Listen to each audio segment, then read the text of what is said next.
हरिः ओम् श्री गुरुभ्यो नमः हरिः ओम् ॐ भद्रं कर्णेभिः शृणुयाम देवाः भद्रं पश्येमाक्षभिर्यजत्राः स्थिरैरङ्गैः स्तुष्टुवागुंसस्तनूभिः व्यशेम देवहितं यदायुः स्वस्ति न इन्द्रो वृद्धश्रवाः स्वस्ति नः पूषा विश्ववेदाः स्वस्ति नस्तार्क्ष्यो अरिष्टनेमिः स्वस्ति नो बृहस्पतिर्दधातु ॐ शान्ति शान्ति शान्तिः ॐ सहनाववतु सहनौ भुनक्तु सह वीर्यं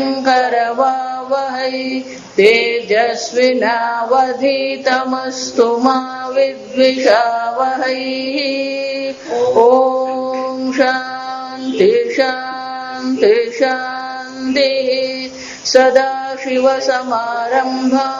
शङ्कराचार्यमध्यमाम् अस्मदाचार्यपर्यन्ताम् वन्दे गुरुपरम्पराम् श्रुतिस्मृतिपुराणानाम् आलयं करुणालयं नमामि भगवत्पादं शङ्करं लोकशङ्करं शङ्करं शङ्कराचार्यं केशवं बादरायणं सूत्रभाष्यकृतौ वन्दे भगवन्तौ पुनः पुनः ईश्वरो गुरुरात्मेति मूर्तिभेदविभागिने व्योमवद्व्याप्तदेहाय दक्षिणामूर्तये नमः निधये दिशगे भवरोगिणां गुरवे सर्वलोकानां दक्षिणामूर्तये नमः ॐ नमः प्रणवार्थाय शुद्धज्ञानैकमूर्तये निर्मलाय प्रशान्ताय दक्षिणामूर्तये नमः। पाना नंबर 58 मंत्र 9 अतः समुद्रा गिरयश्च सर्वे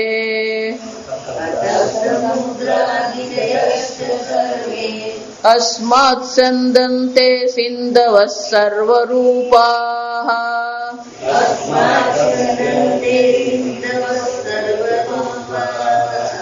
अतश्च सर्व औषधयो रसश्च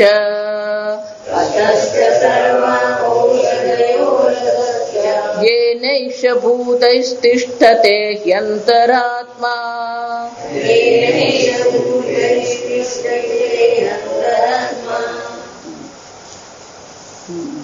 अतः पुरुषात् समुद्राः सर्वे क्षाराद्याः गिरयश्च हिमवत् आदयः अस्मादेव पुरुषात् सर्वे स्यन्दन्ते स्रवन्ति गंगाद्याः सिन्धवः नद्यः सर्वरूपाः बहुरूपाः अस्मादेव पुरुषात् सर्वाः औषधयः व्रीह्यवाद्याः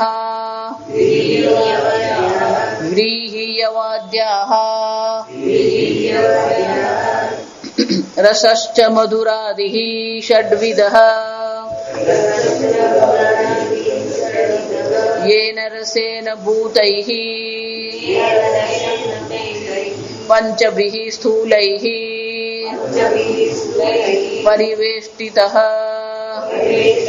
तिष्ठते तिष्ठति हि अंतरात्मा लिंगम सूक्ष्मं शरीरम तद તદ્હિ અંતરકાલે અંતરાલે તદ્હિ અંતરાલે શરીરસ્ય આત્મનશ્ચ આત્માગત વર્તતે ઇતિ અંતરાત્મા.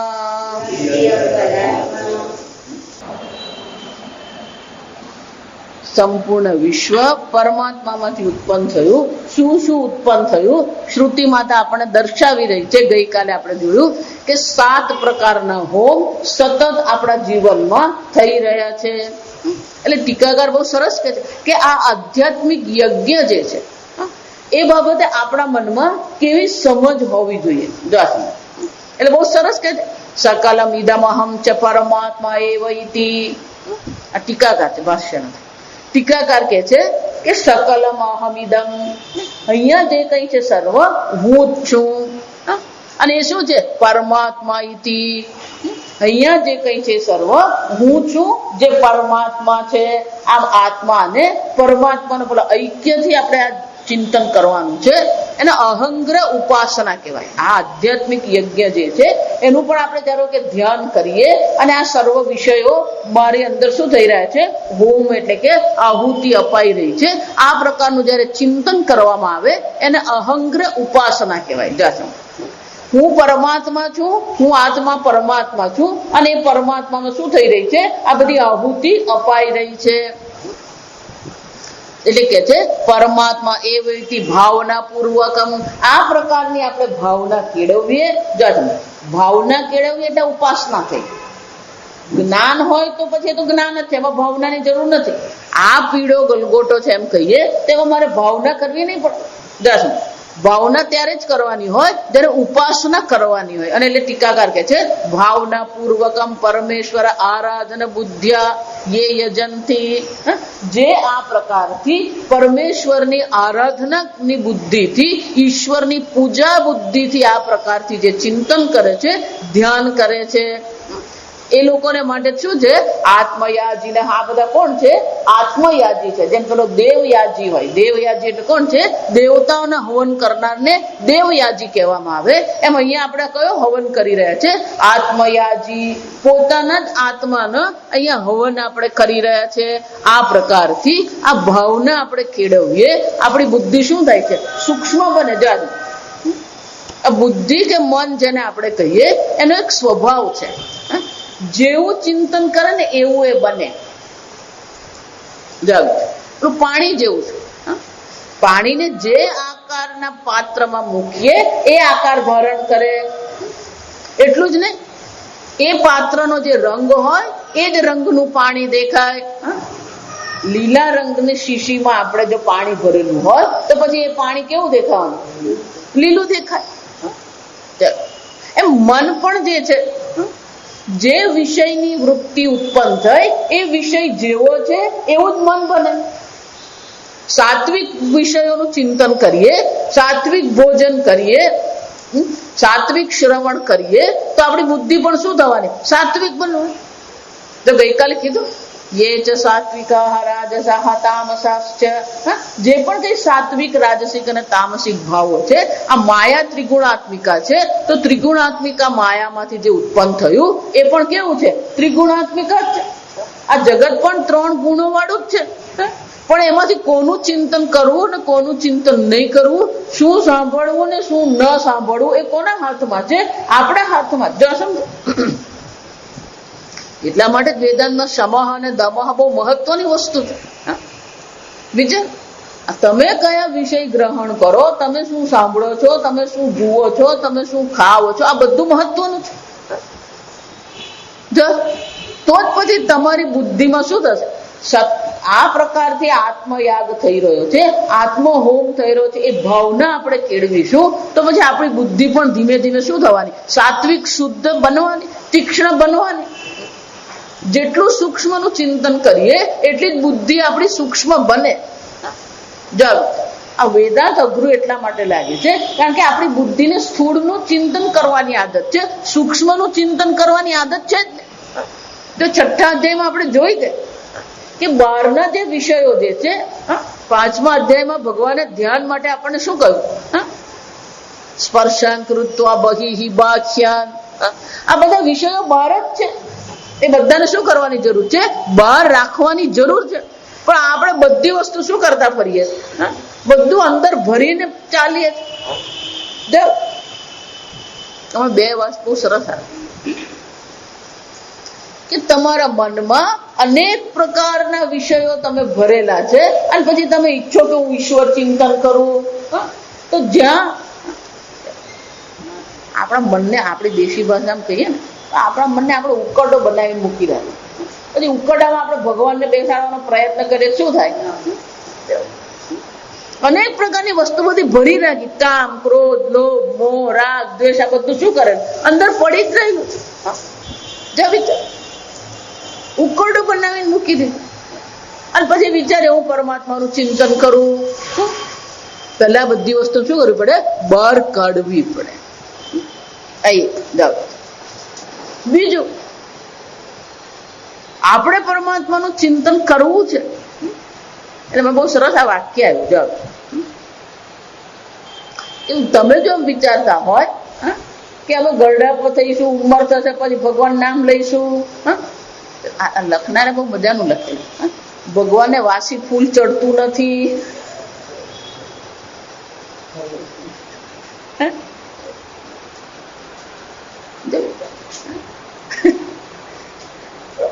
આખી જિંદગી મજા કરવાની, પછી ગડપણમાં શું કરવું? હું માળા ફેરવું. એ માળા ફરે નહીં. આ સમજવું કેમ? સાતમો અધ્યાય છે, આઠમા અધ્યાયમાં બધું જ આવશે કે જે ભાવથી તમે જીવન જીવ્યા છો, એ જ ભાવ તમારા જગતમાં, તમારા મનમાં રહેવાનો જ છે.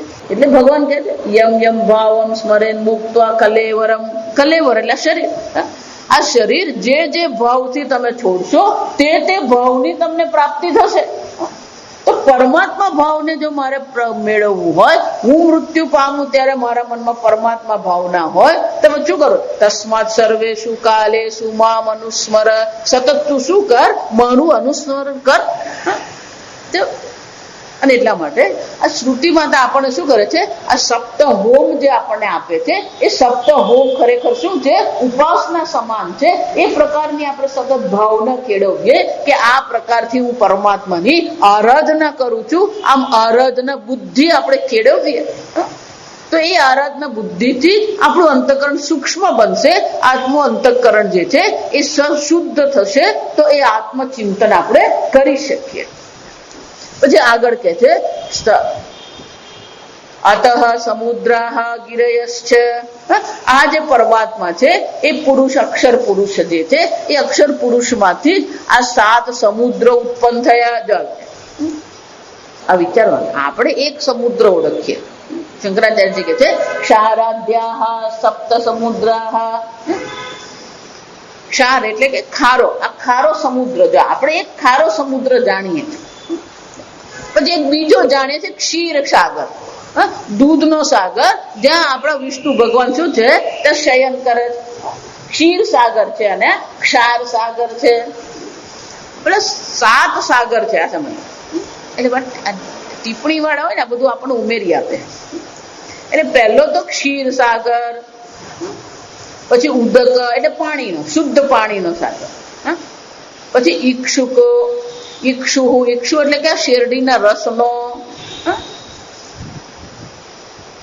ઉદક, ઘૃત, ક્ષીરોદક, ઈક્ષુદક, રસો, ઈક્ષુરસદક, ઉદક, ઘૃતોદક. ઘૃતોદક એટલે ઘીનો સમુદ્ર.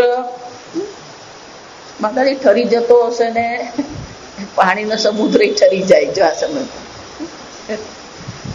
ઘૃતોદક, અધ્યુદક, આ દહીંનો સાગર. શુદ્ધોદક એટલે શુદ્ધ પાણીનો સાગર. અને છેલ્લે કે છે સુરોદક, આ મદિરાનો પણ સાગર. 7 થયા. દૂધનો ક્ષીર, ક્ષીરોદક, ઈક્ષુકદક, ઘૃતોદક, ના વચ્ચે એક રહી ગયું ક્ષારનો. છેલ્લો આપણે પહેલો તો રહી ગયો ક્ષારનો. ક્ષારોદક. આમ ક્ષારનો સમુદ્ર છે, ક્ષીરનો સમુદ્ર છે, શેરડીના રસનો સમુદ્ર છે, ઘીનો સમુદ્ર છે, દહીંનો સમુદ્ર છે, શુદ્ધ સમુદ્ર છે, અને મદિરાનો સમુદ્ર.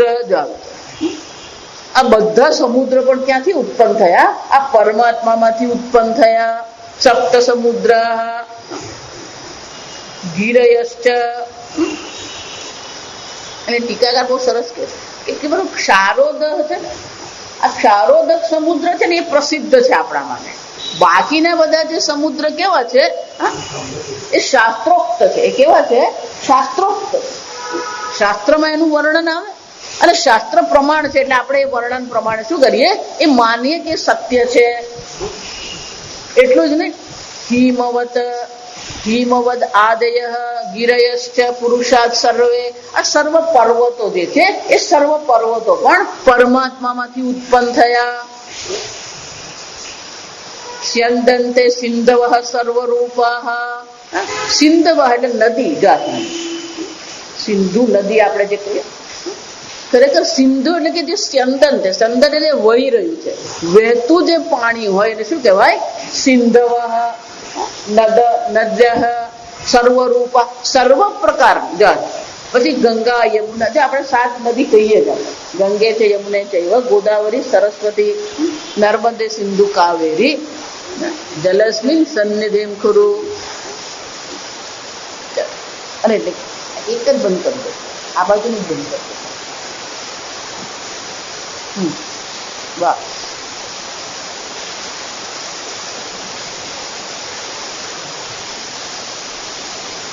આ સર્વ પ્રકારના જે સમુદ્રો જે નદીઓ જે છે એ પણ ભગવાનમાંથી ઉત્પન્ન થઈ. એનો અર્થ થયો જો એટલા માટે જ આ સમજો તમે, નદીને પવિત્ર માની છે કારણ કે એ પણ શેનાથી ઉત્પન્ન થઈ છે? પરમાત્મામાંથી ઉત્પન્ન. નદીને આપણે માતા કહીએ, જો લોક માતા કહે. ખરેખર નદી બધી કેવી છે? લોક માતા. જેટલી પણ સંસ્કૃતિ જે છે, જેટલી પણ સંસ્કૃતિનો ઉદય થયો એ બધી સંસ્કૃતિનો ઉદય ક્યાં થયો છે? આ નદીના કિનારે જ થયો. મોહેન્જો-દરો આપણે કહીએ તો એ પણ શું છે? સરસ્વતી નદીને કિનારે જ આખી સંસ્કૃતિ હતી. એટલે કે છે આ નદીઓ પણ પરમાત્મામાંથી ઉત્પન્ન થઈ. અતશ્ચ સર્વાહ ઔષધય. આ સર્વ પ્રકારની જે ઔષધિ જે છે એ સર્વ ઔષધિ પણ એ પરમાત્મામાંથી ઉત્પન્ન થઈ. તો કે ઔષધિ કોને કહેવાય? જા સમજો. ઔષધિની આ વનસ્પતિ આપણે જેને કહીએ એ અનેક પ્રકારથી હોય. લતા છે એટલે કે વેલા આપણે કહીએ, લતા છે. પછી છોડ છે, પછી વૃક્ષ છે, અને ઔષધિ છે. આ તમે શાસ્ત્ર જો આ બધી યોનિઓ છે. આ બધી પણ શું છે? યોનિઓ છે. પણ એના પણ બધા વિભાગ છે. પેલા વૃક્ષ હોય, છોડ હોય, ઔષધિ હોય. ઔષધિ એટલે આ બધા જે આપણે અનાજ પાણી જે કહીએ ને એ બધી ઔષધિ કહેવાય. આ સમજો. ઘઉં છે, ડાંગર છે, જવ છે, તુલસી છે, આ બધા કેવા છે? ઔષધિ કહેવામાં આવે. તો કે એને ઔષધિ કેમ કહેવામાં આવે? તો કે ઔષધિની એક વ્યાખ્યા છે. ફલપાકાંતા ઔષધય. વ્યાખ્યા શું થાય? ફલપાકાંતા ઔષધય. એનું ફળ પાકે. ફલ પાક એટલે શું છે? એનું ફળ પાકે, સુકાઈ જાય એટલે શું થાય? અંતા, એનો અંત આવી જાય. ત્યાં ડાંગર તમે જુઓ, જેવું પેલો ડાંગરના દાણા પાક્યા અને સુકાઈ ગયા, ભલે નીચે જમીન ભીની હોય પણ છતાં એ છોડ તો શું થઈ જવાનું? સુકાય જ જાય. જો સમજો. જો આ તુલસી પણ ઘરે આપણે કાયમ રાખવી હોય ને તો તુલસીની મંજરી આવે ને, જો એ મંજરી સુકાઈ ગઈ ને જો તમે એને નહીં તોડી તો આખી નાખી તુલસી શું થઈ જાય? સુકાઈ જાય. એટલા માટે આ તુલસીની મંજરી શું કરતા રહેવું પડે? તોડવું પડે. આ બધી વનસ્પતિ, આ બધી જે આપણે જેને કહીએ આ અનાજ પાણી જેને કહીએ એ બધા એવા જ છે. આ તુવેર કહીએ ધારો કે, એને પણ શું છે? આપણે તોડી લઈએ, પણ જો તોડીએ નહીં ને ઉપર જ સુકાઈ જાય તુવેર તો પછી આખો છોડ પણ શું થઈ જવાનું? સુકાય જ. એટલે આ બધી ઔષધિ છે જે આપણે શું કરીએ છીએ? ભોજન તરીકે ગ્રહણ કરીએ. જેટલી પણ ઔષધિ છે એને જ આપણે શું છે, એટલે તૈત્રીય ઉપનિષદમાં આપણે ભણી ગયા પૃથ્વ્યામ ઔષધય, આ પૃથ્વીમાંથી જ ઔષધિ ઉત્પન્ન થઈ. ઔષધિભ્ય અન્નમ, આ ઔષધિમાંથી જ અન્ન બને. જો એટલા માટે આ પીપળો વડ ને લીમડો આપણે ખાતા નથી, આ સમજજો, એ પણ વનસ્પતિ છે. પણ આપણે જે ભોજન ગ્રહણ કરીએ, કયું ગ્રહણ કરીએ છીએ? આ ઔષધિ જે છે. કેમ? અને ઔષધિની વિશેષતા કેવી છે? ફલપાકાંતા, એનું ફળ આવ્યું, સુકાઈ ગયું એટલે સુકાય જ જાય, જાવ એનો અંત થઈ જાય. એનો અર્થ શું થયો? પણ હિંસા નથી ત્યાં. જાઓ વિચાર કરો, ઔષધિ આપણે ગ્રહણ કરીએ તો એમાં હિંસા નથી, કારણ કે ત્યાં પણ જીવ તો છે જ. જાઓ વિચાર, જેને આપણે શાકભાજી કહીએ એ શાકભાજી પણ જીવ તો છે, પણ એ અનાજ ડાંગર કહીએ એ પણ જીવ છે, પણ ત્યાં હિંસા કેમ નથી? કારણ કે એ જાતે જ શું થઈ જાય છે? સુકાઈ જાય. રીંગણને કહીએ તો આપણે રીંગણનો છોડની હિંસા કરતા નથી, આપણે ખાલી શું કરીએ છીએ? ફળ જ તોડી લઈએ. જો વિચાર, અને રીંગણનો છોડ પણ 2-3 મહિના થાય એટલે આપોઆપ શું થઈ જવાનું? સુકાઈ જાય. જા સમજ. એટલે ભગવાન અહીંયા કહે છે કે ઔષધય, આ બધી ઔષધિ છે. સર્વા ઔષધય, સર્વ પ્રકારની જે ઔષધિ છે, એટલે શંકરાચાર્યજી સ્વયં કહે છે ઔષધય વ્રીહિ યવાદ્યા. આ વ્રીહિ યવાદ્યા જે છે, આ ડાંગર જેને કહીએ, જવ જેને કહીએ, આ બધી વસ્તુ પણ પરમાત્મામાંથી જ ઉત્પન્ન થયું. રસશ્ચ મધુરાદિ ષડ્વિદ, આ ઔષધિ જેને અન્ન કહીએ છે, એમાં શું છે? આ જે 6 પ્રકારના જે રસ જે છે, એ રસ પણ પરમાત્મામાંથી ઉત્પન્ન થયા. આ જો ઋતુ પ્રમાણેના રસ હોય, આયુર્વેદમાં તમે જુઓ ને તો કઈ ઋતુમાં કયા પ્રકારના રસ ગ્રહણ કરવા જોઈએ. ચોમાસું ચાલે ને, કટુ રસ હોવો જોઈએ, તીક્ષ્ણ એટલે તીખો, તીખું અને કડવું. અત્યારે ચોમાસામાં લઈએ તો વાત નહીં થાય. શિયાળો હોય ને ત્યારે મધુરાદિ ને સ્નેહ, ખાંડ જે છે, જો એટલા માટે શિયાળો આવે ને એટલે બધી મીઠાઈ ચાલુ થઈ જાય. મગજ બનાવે, કોપડા ગોળ પાપડી બનાવે. જો સમજો, આપણા પૂર્વજો જે રીતે પદ્ધતિ મૂકી ગયા છે બધી કેવી છે? એ બરાબર જ છે. સુરતમાં તમે જાઓ ને, પેલા ચાલુ વરસાદે લોકો પેલા સરસ છે ખાજા ખાવા માટે શું કરે? છત્રી લઈને લાઈનમાં ઉભા હોય, પણ એ ચોમાસામાં જ ખાવાનું. કેમ? પેલું સરસ છે તેલનું બનાવેલું હોય અને એમાં ભયંકર મરી નાખ્યું. એ કાને માટે કામની છે? એ ચોમાસામાં જ સારી છે. ઋતુ પ્રમાણે 6 રસ છે, પણ બધા જ આજે અત્યારે જે આપણી મુશ્કેલીઓ છે કોને કારણે? જો એટલે આ ચૈત્ર માસમાં પણ આપણે શું કરીએ? પેલો લીમડાનો રસ પીવાનો હોય, ખરેખર રોજ પીવાનો હોય, 2 ઘૂંટ જેટલો. આપણે 1 દિવસ પી લઈએ પછી શું બાંધીએ? થઈ ગયું.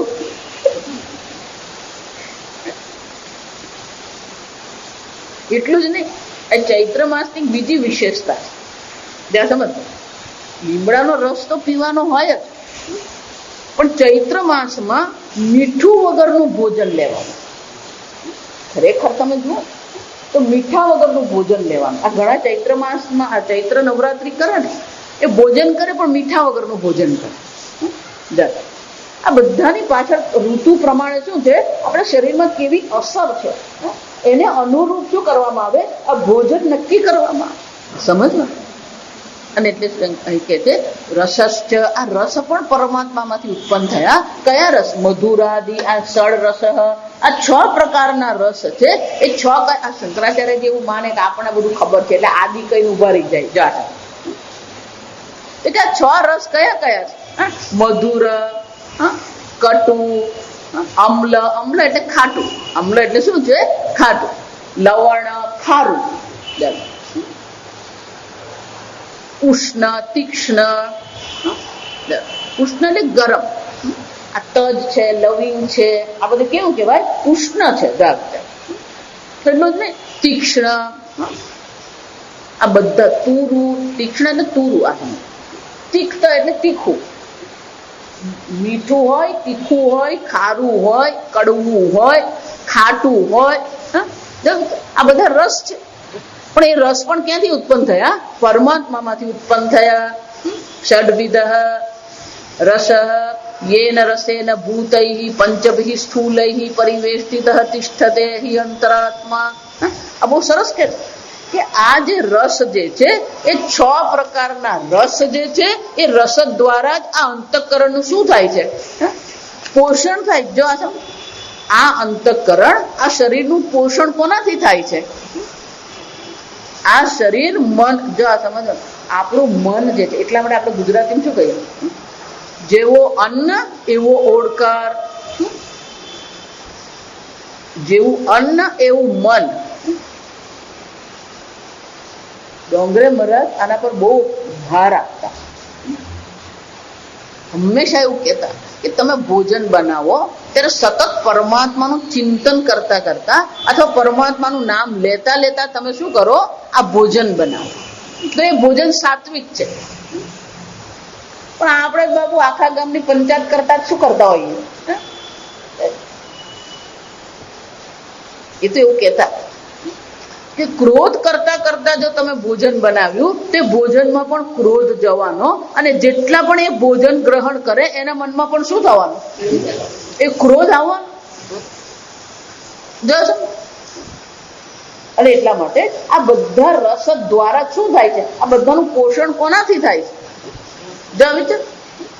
આ 6 પ્રકારના જે અન્ન છે, येन रसेन भूतैः पंचभिः स्थूलैः परिवेष्टितः, આ પ્રકારથી આ જે 6 રસ જે છે એ રસથી જ સર્વભૂતો શું છે, પરિવેષ્ટિતઃ તિષ્ઠતે।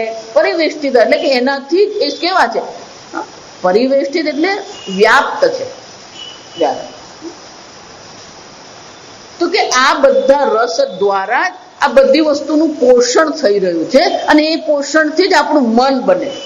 અંતરાત્મા, શંકરાચાર્યજી કહે છે અંતરાત્મા લિંગમ સૂક્ષ્મ શરીરમ। આ અંતરાત્મા એટલે સૂક્ષ્મ શરીર। તો કે અંતરાત્માને સૂક્ષ્મ શરીર શા માટે કીધું? એટલે શંકરાચાર્ય બહુ સરસ વ્યાખ્યા કરે છે।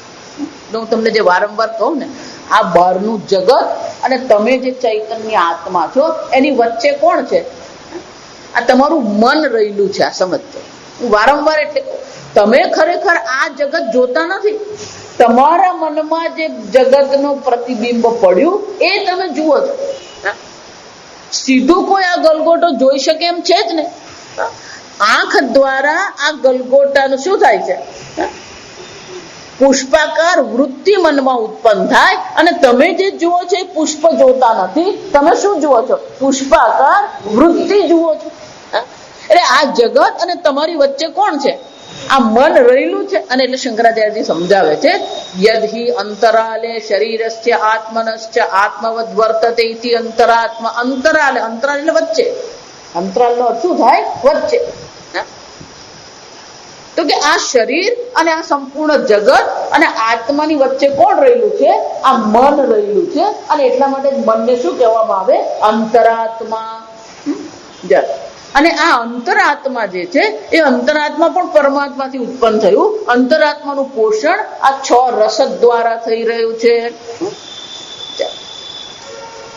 જો એટલે હું વારંવાર કહું કે જેવા વિષય ગ્રહણ કરો ને એવું જ તમારું મન બનવાનું, અને જેવું તમારું મન હશે એવું જ તમે એ બધું ગ્રહણ કરવાના। એનો અર્થ શું થયો?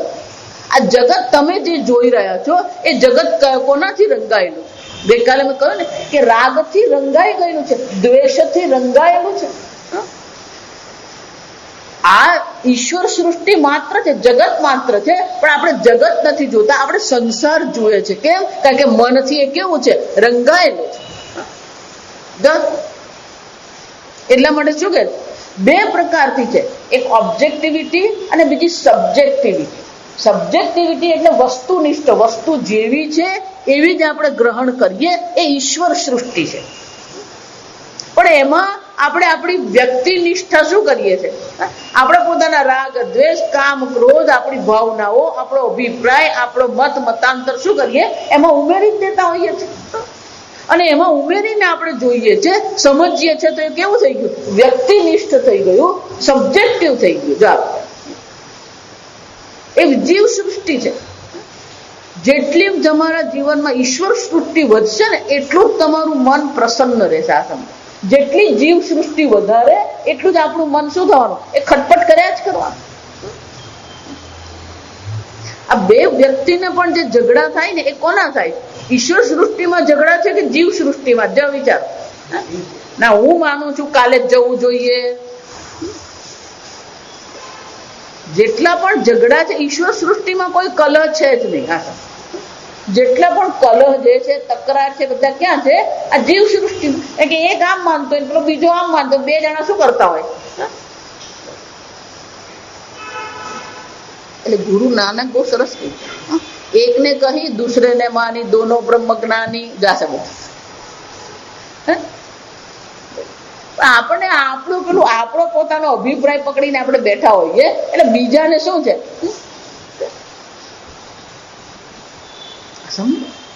ઈશ્વર સૃષ્ટિ માત્ર આ અંતરાત્મા મન જે છે એ મનનું પોષણ પણ આ 6 રસ દ્વારા થાય છે. કેવા રસ તમે ગ્રહણ કરો છો, કેવું અન્ન તમે ગ્રહણ કરો. છાંદોગ્ય ઉપનિષદ ભણીશું ને ત્યારે આવશે એમાં.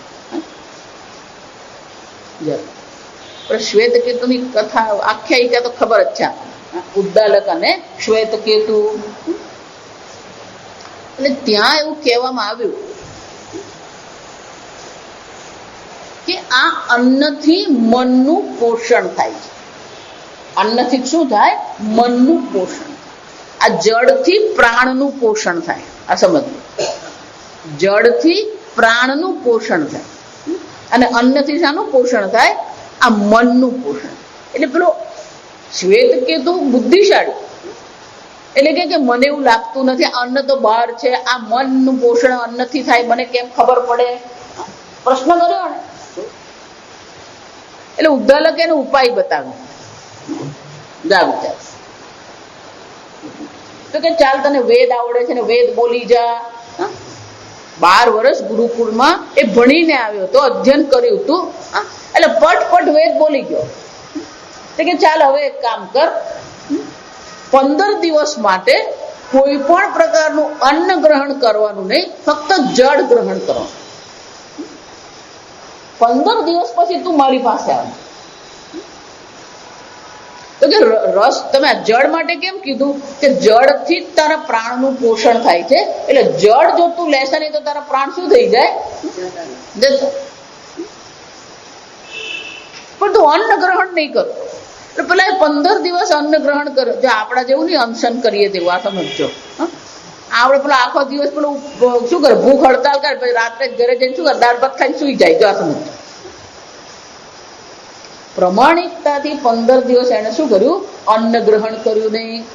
અને પિતાજીએ કીધું કે 15 દિવસ અન્ન ગ્રહણ કરતો નહીં, 15મે દિવસે મારી પાસે આવજે. પેલો પાછો ગયો અને કીધું ચાલ પેલો વેદ તું 15 દિવસ પહેલા બોલેલો ને, વેદ બોલ.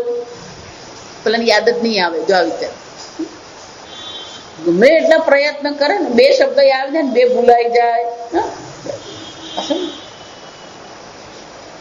પછી કીધું ચાલ હવે પાછો 15 દિવસ તું ધીમે ધીમે ભોજન થોડું ગ્રહણ કરતો થા.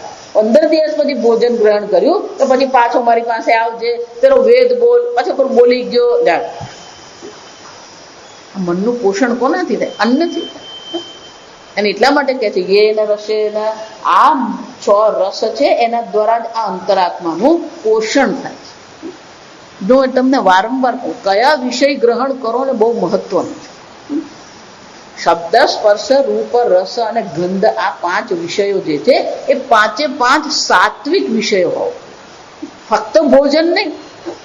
આપણે ભોજનને સાત્વિક બનાવીએ ખરા, પણ પછી જોઈએ છે એ બધી વસ્તુ કઈ જોતા હોઈએ? સાંભળતા હોય એ બધું કયું સાંભળતા હોઈએ? બસમાં જાઓ, ટ્રેનમાં જાઓ, તમારે નક્કી કરવાનું સાંભળવું કે નહીં સાંભળવું. પણ આપણને છે બધું સાંભળવાનો રસ આવી જાય. ક્યાંથી આવ્યા, શું કરે, તારે શું કામ? તો 2 કલાક બસમાં બેઠો, એમાં તો પડોશીનું શું કે આખી કુંડળી કાઢી નાખે. જો આવી જાય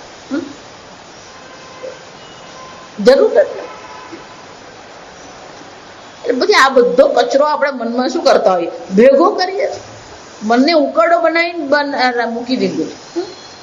અને એટલે કે છે કે આ અન્ન રસ જે છે, આ મધુરાદી જે 6 રસ છે, એનાથી જ આ અંતરાત્માનું પોષણ થાય છે. અને આ પ્રકારથી કે છે. આમ આ સમુદ્ર, નદીઓ, પર્વત, 6 રસ, આ બધી વસ્તુ ક્યાં, ઔષધિ અને 6 રસ, આ બધી વસ્તુ ક્યાંથી ઉત્પન્ન થઈ? એ પરમાત્મામાંથી. આગળ આપણને અંતર એટલે કે આધ્યાત્મિક જગત બતાવ્યું, અધિભૌતિક જગત બતાવતા ભગવાન શું કહે છે? અરે ભગવાનની આ શ્રુતિ માતા શું કહે છે? સમુદ્ર, પર્વત, નદી, ઔષધિ અને 6 રસ, આ બધી વસ્તુ ક્યાંથી ઉત્પન્ન થઈ? પરમાત્મામાંથી ઉત્પન્ન થઈ. એનો અર્થ શું થયો? આ બાકીની બધી વસ્તુ ગણી લેવાની. આ પર્વત, નદી ને આ બધું આવી ગયું, એનો અર્થ શું થયું? બધું જ પરમાત્મા. અધિભૌતિક જગત પણ પરમાત્મા છે, આધ્યાત્મિક જગત પણ પરમાત્મામાંથી ઉત્પન્ન થયું, અને એટલા માટે એ પણ પરમાત્મા માત્ર છે. આગળ 10મો મંત્ર. પુરુષ એવેદમ વિશ્વમ કર્મ તપો બ્રહ્મ પરામૃતમ એતદ્યો વેદ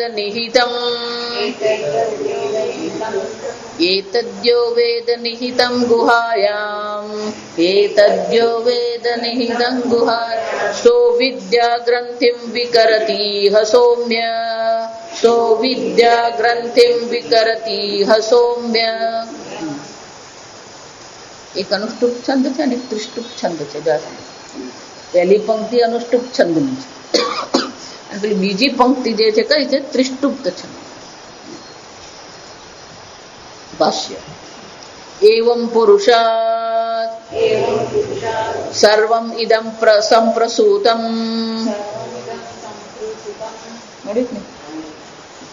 અતઃ વાચારંભણં વિકારો નામધેયમ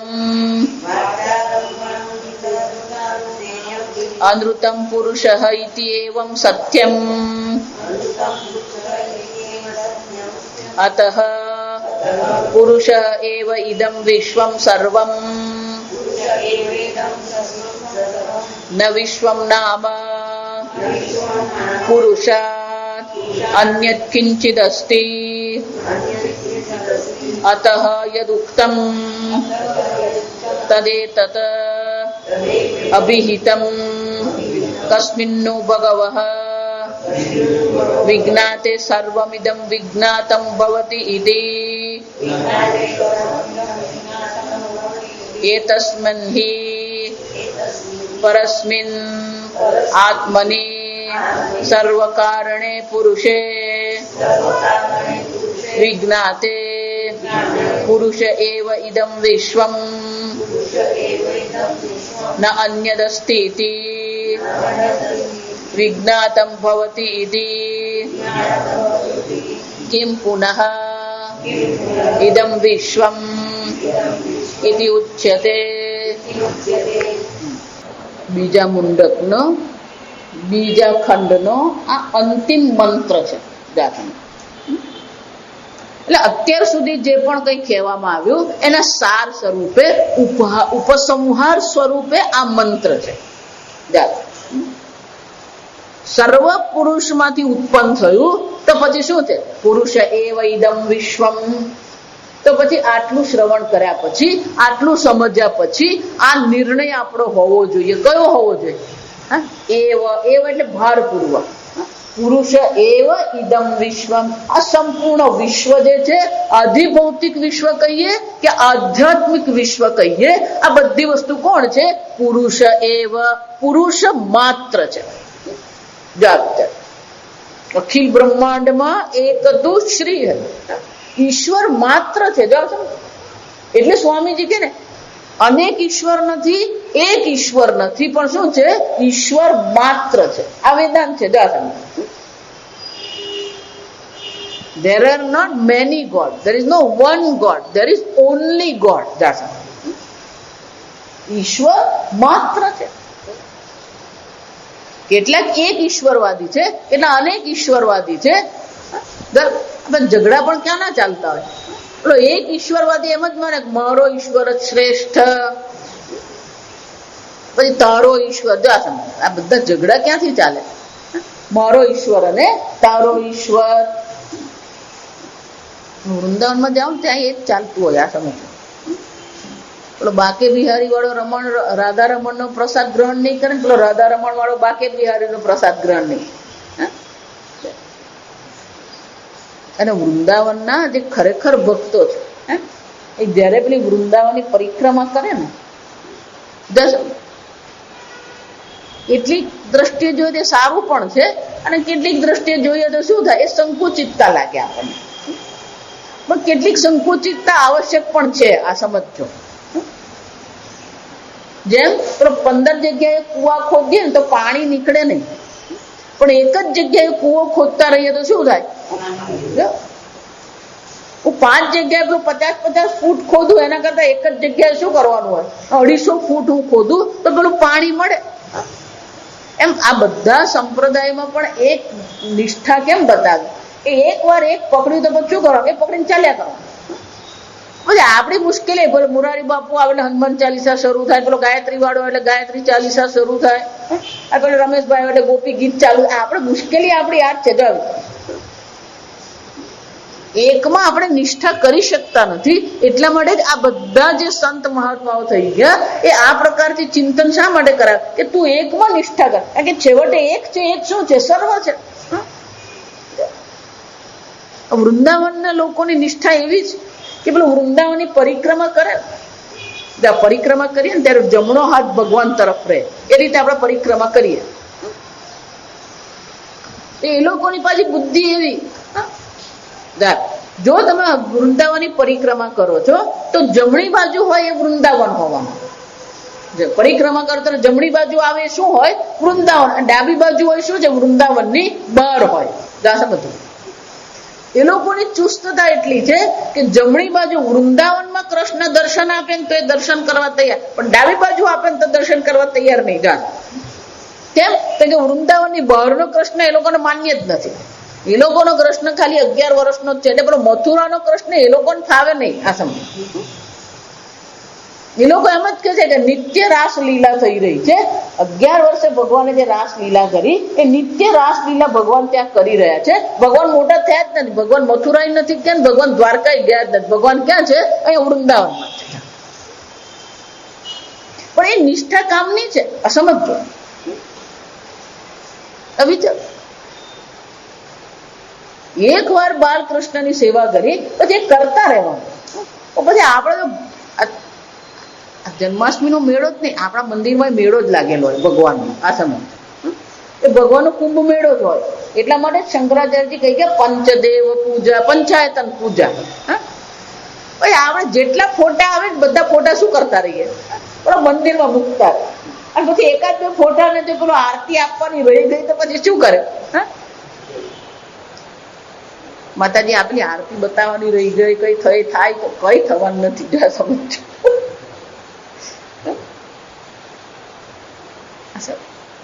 એટલે શું કહે છે? પુરુષ એવ ઇદમ વિશ્વમ. અહીંયા શું છે? ઈશ્વર માત્ર છે. આ સમજ. જો અહીંયા જે કઈ છે ઈશ્વર માત્ર છે તો એનો શું થયો? એટલે શંકરાચાર્યજી બહુ સુંદર ભાષ્ય અહીંયા લખે છે. એવમ પુરુષાત સર્વમિદમ સંપ્રસૂતમ.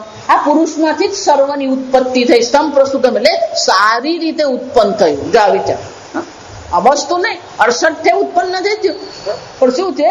સારી રીતે ઉત્પન્ન થયું. જો એ સારી રીતે ઉત્પન્ન થયું ને એટલા માટે એમાં 3 વસ્તુ છે: નામ, રૂપ, અર્થ, ક્રિયાકારીત્વ. કોઈ પણ વસ્તુ તમે લો એમાં એનું નામ છે, એનું રૂપ છે, અને અર્થ ક્રિયાકારીત્વ. એટલે કે એક શબ્દ લાંબો છે. અર્થ ક્રિયાકારીત્વ શબ્દ લાંબો છે, પણ એનો અર્થ એટલો જ થાય કે કોઈકને ને કોઈકને ઉપયોગી છે, પ્રિય છે. અર્થ ક્રિયાકારીત્વ એટલે કે કોઈકને ને કોઈકને શું છે? ક્યાં તો પ્રિય છે અને ક્યાં તો ઉપયોગી છે. આ જગતમાં કોઈ નિરુપયોગી વસ્તુ છે જ નહીં. આપણને ઉપયોગી નથી, પણ બીજાને તો એ શું છે? ઉપયોગી હોવાનું છે. દરેક વસ્તુમાં આવું છે. આજે આ નીલગીરીનું તેલ તમે એમ કહો ને, સુખડનું તેલ આપણે કહીએ, ચંદનનું જે વૃક્ષ છે એમાંથી પેલું તેલ નીકળે, સુખડનું તેલ છે, નીલગીરીનું તેલ છે. બરાબર સમજ. ખરેખર નીલગિરીના વૃક્ષમાં એવા પ્રકારની રાસાયણિક પ્રક્રિયા ત્યાં થાય છે જેને કારણે આ તેલ બનતું હોય છે. એ જ રીતે આ ચંદનનું જે વૃક્ષ છે એમાં પણ એવા પ્રકારની રાસાયણિક ક્રિયા ત્યાં થાય છે. આ ચયાપચયની જે ક્રિયા થાય ને એમાં એવા પ્રકારની ક્રિયા થાય કે જેને કારણે પૂરું ચંદનનું તેલ બને. પણ એ તેલ જે છે એ વૃક્ષ માટે કેવું છે? ઝેર સમાન છે, એને માટે ઉપયોગી નથી. નીલગિરીનું તેલ પણ જે છે એ એને માટે ઉપયોગી નથી, એને માટે ઝેર સમાન છે. એટલે ચંદનનું વૃક્ષ જે છે શું કરે? આ જેટલું પણ તેલ બને એ તેલ એને માટે ઉપયોગી નથી. એટલે જે પેલું સૂકું વૃક્ષનું થડની અંદરનો જે સૂકો ભાગ હોય ને એમાં એ શું કરતું રહે? પેલું તેલ જમા કરતું રહે. કેમ? કારણ કે એને માટે ઉપયોગી નથી, એને માટે ઝેર સમાન છે. એટલે ક્યાં નાખે છે? પેલા સૂકા લાકડું હોય. આ તમે થડ જુઓ ને, એ થડ જયારે તમે જુઓ છો ત્યારે ખાલી એ પેલું 2 કે 3 ઇંચની જે એની છાલ છે ને એ જ જીવંત છે. બાકી અંદર તો શું હોવાનું? મૃત લાકડું જ છે. અંદર જે હોય એ લાકડું જે છે તો મૃત જ છે. પણ એ લાકડું જ એનો આધાર બને. સમજો, સૂકું લાકડું પણ ત્યાં કેમ રાખવામાં આવ્યું? પેલું વૃક્ષને ઉભા રહેવા માટે આધાર બને. તો એ વૃક્ષનું જે લાકડાનો ભાગ છે એમાં એ ચંદનનું તેલ શું કરતું રહે? મૂકતું રહે. કારણ કે એને માટે ઝેર છે, એને માટે ઉપયોગી નથી. પણ એ જ ચંદનનું લાકડું આપણે શું કરીએ? આપણા માટે ઉપયોગી. નીલગિરીનું તેલ આપણા માટે ઉપયોગી. જો સમજો, કોઈને ઉપયોગી નથી પણ આપણને શું થાય છે? ઉપયોગી.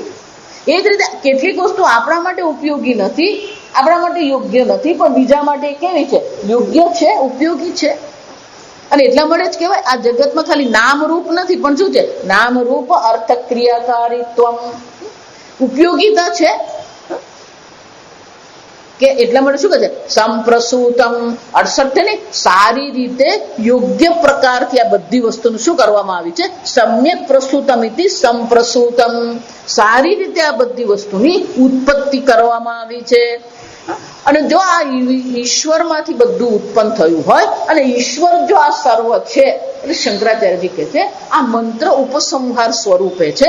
એટલે હવે નિર્ણય કરવાનો છે કે આટલા મંત્રનું આપણે અધ્યયન કર્યા પછી અંતિમ નિર્ણય શું છે? એટલે શંકરાચાર્યજી આપણે એ અંતિમ નિર્ણય બતાવે. એટલે કે એનો નિચોડ, આપણે ગુજરાતીમાં એને શું કહીએ?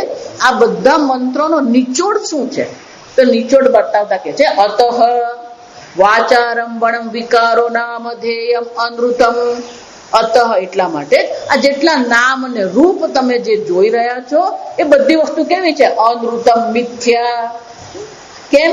વાચારંભણમ વિકારો નામધેયમ, વાક આલંબનમ વાચારંભણમ. તમારી વાણીમાં એ શબ્દ છે ખરો, પણ બહાર શોધવા જાવ તો શું છે? મળે જ નહીં. આ બધે ઘડો ને માટી યાદ રાખવાનું. ઘોડો શબ્દ તમારી જીભ પર છે, વાઘ આલંબનમ, પણ બહાર શોધવા જાવ તો ઘોડો મળે કે માટી મળે? બહાર ઘોડો નથી. વાઘ આલંબનમ વાચારંભણમ, તમારી વાણીમાં એક ઘોડો શબ્દ છે, બહાર તો શું છે? માટી માત્રમિદમ. પણ એ બધા કેવા છે? વિકાર. વિકાર એટલે પરિવર્તનશીલ. વિકાર અહીંયા અર્થ આપણે જે ગુજરાતીમાં વિકાર કરીએ ને, અહીંયા વિકારનો અર્થ શું થાય? પરિવર્તનશીલ, મોડિફિકેશન. અંગ્રેજીમાં શું કહેવાય? મોડિફિકેશન. એ સતત કેવું છે? બદલાતું રહે છે. આ પુષ્પ જે છે કેવું છે? પરિવર્તનશીલ છે, વિકાર છે. કેમ?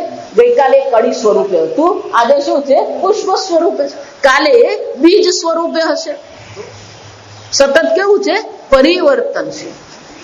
વિકાર. એટલે તમે ભલે એમ કહો આ ગલગોટો છે, તો તમારી બુદ્ધિમાં, તમારા મનમાં, તમારી વાણીમાં ગલગોટો શબ્દ છે, બહાર તો શું છે? પુરુષ એવ ઇદગમ સર્વમ, બધું શું છે? પુરુષ માત્ર છે. સમજો, બધું શું છે?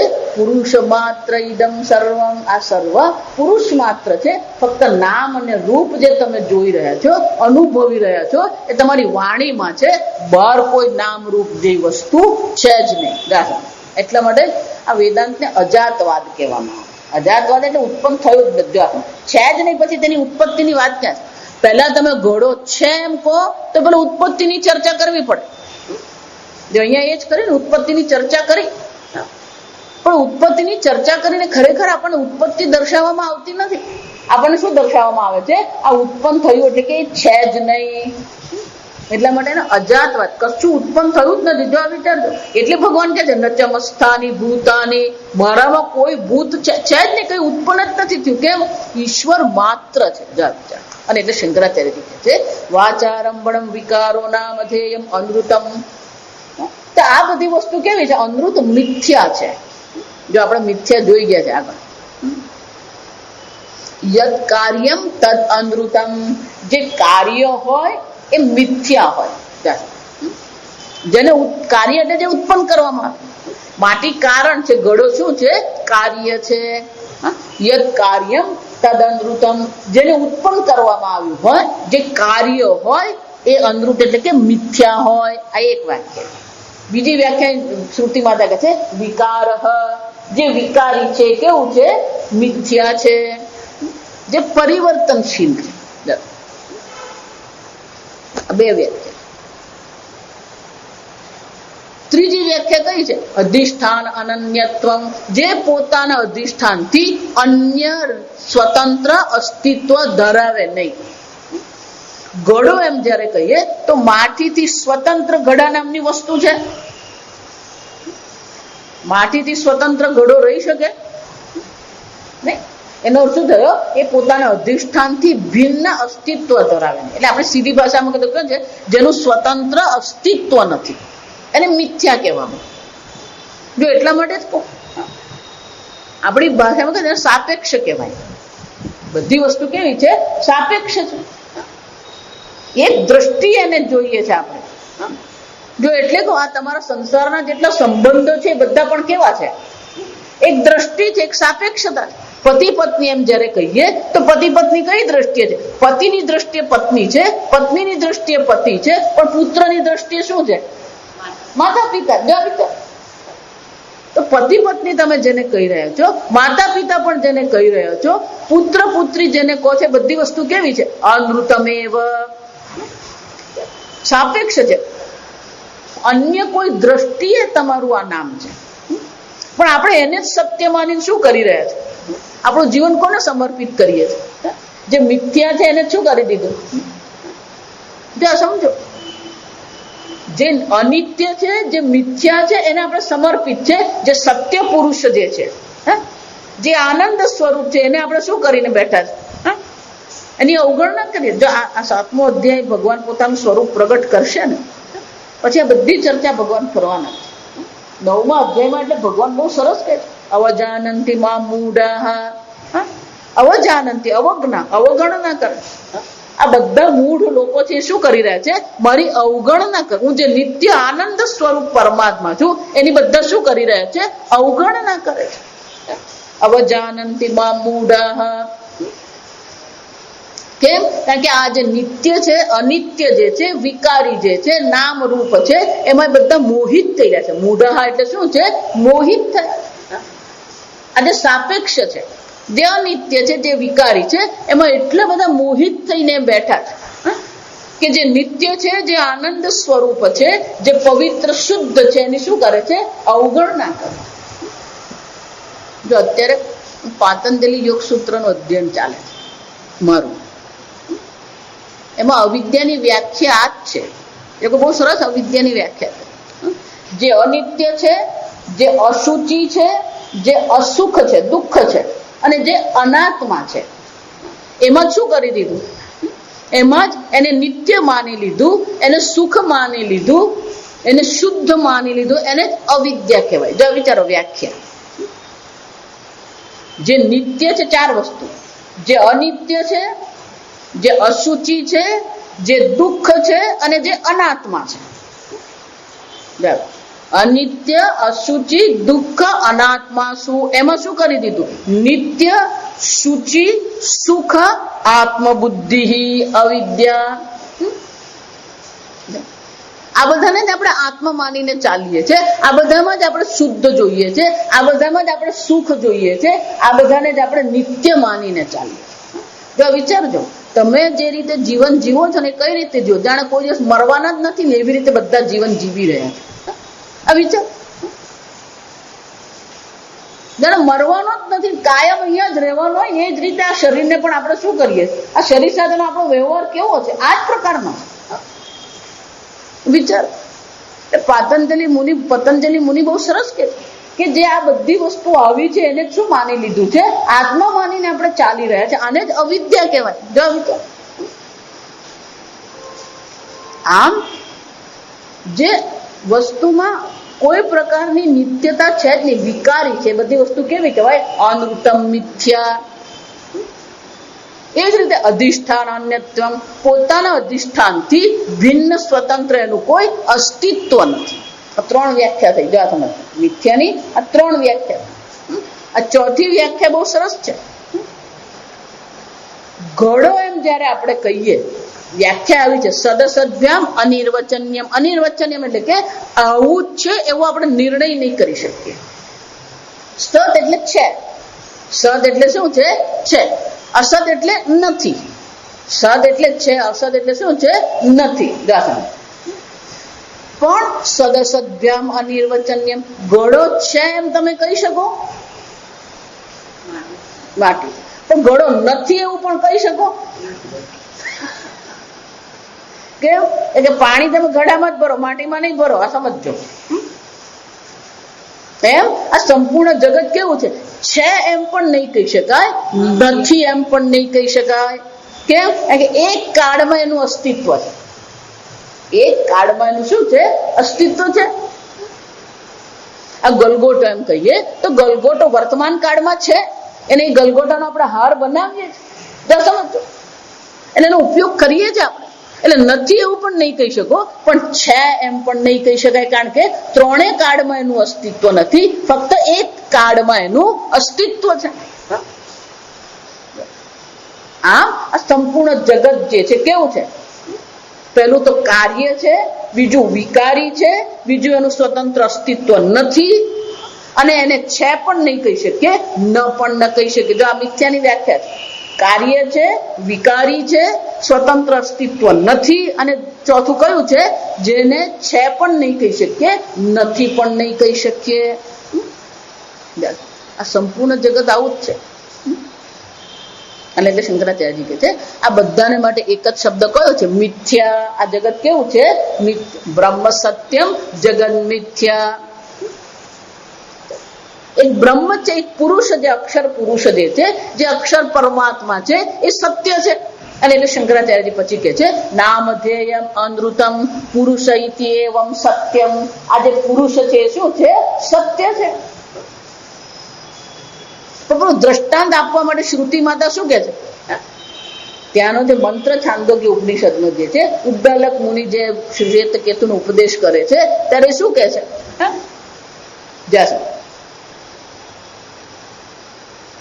જે છે સદેવ સૌમ્ય ઇદમગ્ર આસીત એકમેવ અદ્વિતીયમ સદ એવ. આ સદ બ્રહ્મ જે છે એ જ પહેલા આ જગત ઇદમ, સદ એવ ઇદમ આસીત.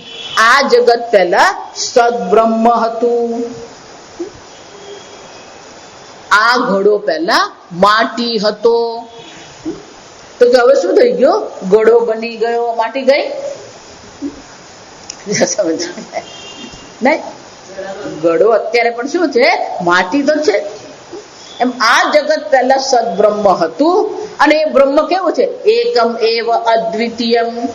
એક અદ્વિતીય બ્રહ્મ છે. તો કે આ જગત જે દેખાઈ રહ્યું છે શું છે, વાચારંભણમ વિકારો નામધેયમ. એટલે દ્રષ્ટાંત આપતા શ્રુતિ માતા કે છે મૃત્તિકા એવ ઇતિ સત્યમ. આ માટી જ એક સત્ય છે. એનો શું થયો, દ્રષ્ટાંત છે. ઘડો અને માટીનું દ્રષ્ટાંત દ્વારા આપણને સમજાવે છે. એટલે કે છે આ ઘડો અથવા તો જેટલા પણ મૃણમય જગત, આ માટીના જેટલા પણ વાસણો છે, એ જે પણ કઈ માટીમાંથી બનાવવામાં આવ્યું છે, એ બધી વસ્તુ કેવી છે, મિથ્યા છે. અને માટી જ સત્ય છે, કારણ કે માટી કારણ છે, નિર્વિકાર. ઘડાની દ્રષ્ટિએ વિચારવાનું, ઘડો બન્યો તે પહેલા પણ માટી હતી, ઘડો બન્યા પછી પણ માટી છે, ઘડાનો નાશ થયા પછી પણ માટી છે, બન્યો એ પહેલા પણ હતું, પછી પણ છે અને નાશ પછી પણ છે. અને શ્રુતિ માતા એટલું દ્રષ્ટાંત કહે છે, મૃત્તિકે તેવ સત્યમ. આ જગતનું જે કારણ સદબ્રહ્મ છે એ જ એક સત્ય છે. અને એટલે શંકરાચાર્ય કહે છે પુરુષ એવ ઇતિ એવ સત્યમ. આ પુરુષ માત્ર સત્ય છે. પુરુષ વિનાનું જે પણ કઈ સર્વ જે બધી વસ્તુ છે કેવી છે? મિથ્યા છે. અતઃ પુરુષે એવ ઇદમ વિશ્વમ સર્વમ. અને એટલા માટે આ સંપૂર્ણ જગત જે છે એ ઈશ્વર પુરુષ માત્ર છે. આમ અહીંયા ઉપસંહાર કરી દીધો તો કે આ ઉપસંહાર ન વિશ્વમ નામ પુરુષાદ અન્યત કિંચિદ અસ્તિ. આ ગીતામાં આ જ જોઈ ગયા આપણે, પુરુષથી અન્ય બીજું કઈ છે જ નહીં. ન વિશ્વમ નામ પુરુષાદ વ્યતિરિક્તમ અસ્તિ. પુરુષથી ભિન્ન વિશ્વ નામની કોઈ વસ્તુ છે જ નહીં. તો આ જ વાક્ય ભગવાન ત્યાં શું કહે છે? મત્ત પરતરં નાન્યત કિંચિદ અસ્તિ ધનંજય. પેરેલલ ચાલે, જો સમજો સાંજને સર ત્યાં પણ ભગવાને શું કીધું? મત્ત પરતરં નાન્યત કિંચિદ અસ્તિ ધનંજય. હે ધનંજય, મારાથી ભિન્ન મારાથી અન્ય બીજું કઈ છે જ નહીં. ઈશ્વર માત્ર છે. આમ શંકરાચાર્યજી કહે છે આ એક જ વાક્ય દ્વારા અત્યાર સુધીમાં આપણને જે પણ 4 ખંડમાં સમજાવવામાં આવ્યું એનો ઉપસંહાર કરતા શ્રુતિ માતા કહે છે પુરુષ એવ ઇદમ સર્વમ. અહીંયા જે કંઈ છે સર્વ પુરુષ માત્ર છે. આગળ આપણે આવતીકાલે. ઓમ અસતોમાં સદ્ગમય તમસોમાં જ્યોતિર્ગમય મૃત્યોર્મા અમૃતંગમય. ઓમ પૂર્ણમદ પૂર્ણમિદં પૂર્ણાત પૂર્ણમુદચ્યતે પૂર્ણસ્ય પૂર્ણમાદાય પૂર્ણમેવાવશિષ્યતે. ઓમ શાંતિ શાંતિ શાંતિ. હરિ ઓમ શ્રી ગુરુભ્યો નમઃ. હરિ ઓમ.